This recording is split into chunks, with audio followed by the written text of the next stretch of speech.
Amira Koldefi, est-ce que l'armée française a les moyens aujourd'hui, eh bien pourquoi pas, de mener une guerre totale contre Daesh? Est-ce que pour vous c'est envisageable ou pas du tout?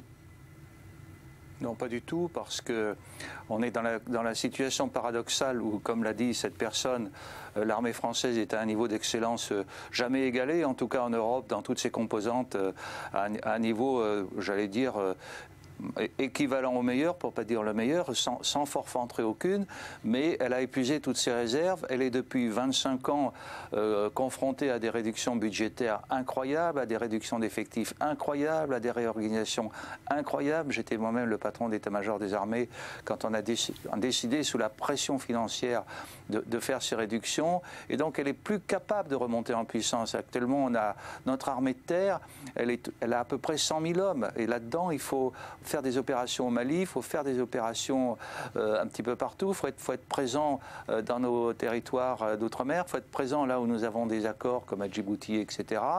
Et on peut plus faire, on peut le faire en coalition, alors avec nos alliés bien sûr, dont le plus puissant de nos alliés, les Américains.